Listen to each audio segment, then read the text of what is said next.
सबसे पहले मैं आज भारतीय जनता पार्टी की ओर से आप सभी मीडिया बंधुओं का यहाँ पर स्वागत करती हूँ।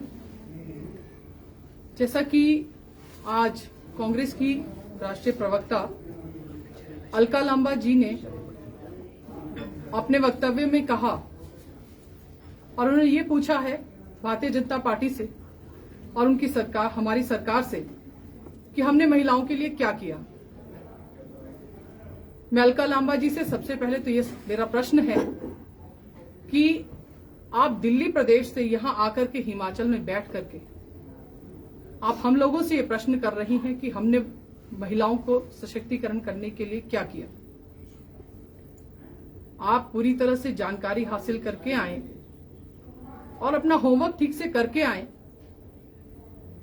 जिस तरह का काम महिला सशक्तिकरण के लिए भारतीय जनता पार्टी की सरकार में हमारे यशस्वी मुख्यमंत्री श्री जयराम ठाकुर जी के नेतृत्व में जो कार्य महिला सशक्तिकरण के लिए हुए हैं, मैं अलका लांबा जी को बताना चाहती हूं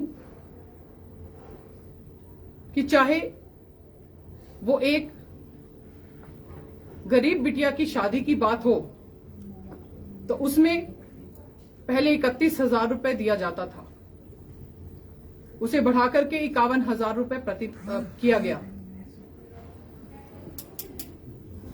जिसके लिए कि आप चाहें तो आप शादी से 2 महीने पहले आप उसके लिए अप्लाई कर सकते हैं और शादी के 6 महीने बाद तक आपको ये राशि मिलने की जो है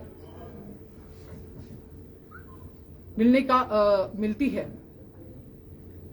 हम विधवा की बात करें तो विधवाओं को लेकर के उन्हें पेंशन अगर किसी ने दी, उनके बारे में अगर किसी ने सोचा, उनकी पेंशन में जो वृद्धि की गई तो वो हमारी सरकार भारतीय जनता पार्टी की सरकार में हुई। विधवा पुनर्विवाह की बात करें तो जिसमें पहले हमारी उन बहनों को 50,000 रुपए मिलता था, उसे बढ़ाकर के 65,000 रुपए किया गया। और उससे भी बढ़ के यहां पर मैं एक योजना का जिक्र करना चाहूंगी जो हमारे मुख्यमंत्री जी ने पहल इस प्रदेश में की है, मुख्यमंत्री स्वावलंबन योजना की।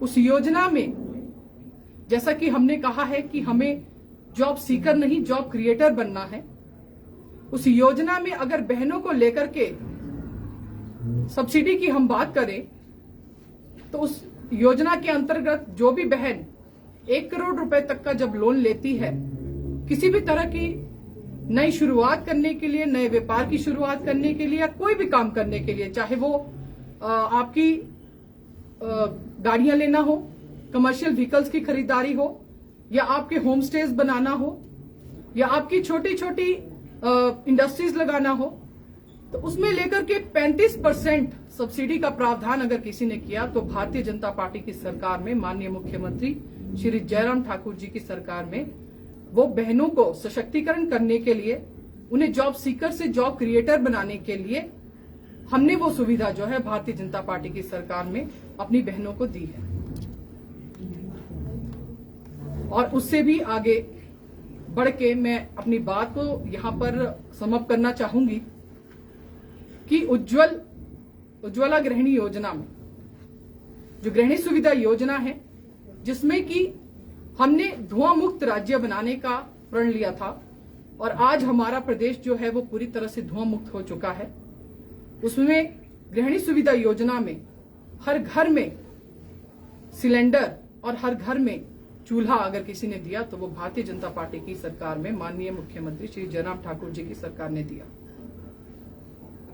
मैं इससे ज्यादा अपनी बात लंबी नहीं कहूंगी क्योंकि आज ये प्रश्न खड़ा किया है कांग्रेस की राष्ट्रीय प्रवक्ता अलका लांबा जी ने, तो मैं उन्हें बताना चाहती हूं कि आगे से वो जब भी इस तरह के प्रश्न खड़े करें तो सबसे पहले वो तो होमवर्क कर लें और उसके बाद ही वो ये प्रश्न करें तो ज्यादा अच्छा होगा। धन्यवाद। मैम, उन्होंने कहा महिला किसान विधेयक का वादा पिछले 5 साल में भाजपा पूरी नहीं कर पाई। उसके अलावा इस बुढ़िया हेल्पलाइन में तकरीबन 8400 से ज्यादा शिकायतें अभी तक पेंडिंग है। इसकी क्या कहना है? मैं केवल इतना ही कहूंगी कि आज का विषय मेरा इतना ही था। हम सभी जानते हैं कि हम चुनावी मोड में हैं और आज क्योंकि जो प्रश्न हमारे ऊपर उठाया गया था, मैं उसका जवाब देने के लिए आप सबके बीच में आई थी, इसके लिए मैं फिर से आपके बीच में आऊंगी धन्यवाद, मुझे इतनी ही बात कहनी थी। Thank ma'am you. यही प्रश्न उठाया उन्होंने जो पूछ रहे हैं। मैम चुनावी घोषणा पत्र लागू नहीं किया है बीजेपी ने, और जो जिस वादे तरह किए थे से महिलाओं से। कांग्रेस की जब सरकार थी तो गुड़िया मामले को लेकर ही कांग्रेस की सरकार गई थी और 5 साल से उसके पेरेंट्स जो हैं वो गुहार लगा रहे हैं इंसाफ को लेकर। अभी तक इंसाफ नहीं मिला है। कांग्रेस कह रही है सत्ता में आते ही न केवल गुड़िया बल्कि 8000 जितने भी मामले हैं उनको भी इंसाफ दिलाएंगे। किस तरह देखते हैं आप उनका? मैं इसमें ज्यादा बात नहीं कहूंगी। हमने सरकार बनते ही गुड़िया हेल्पलाइन खोली भी थी और उसको लेकर के, क्योंकि हमारे ध्यान में था कि इस तरह से प्रदेश में जो है हमारी बहुत सी ऐसी बहनें हैं जिन्हें कभी भी किसी भी समय दिन के किसी भी पहर आवश्यकता पड़ती है, और ये विषय जो है ये सीबीआई के जांच का विषय था, तो इस मामले में ज्यादा बात नहीं कहूंगी। थैंक यू, मैंने इतनी बात आपसे कहनी थी। धन्यवाद।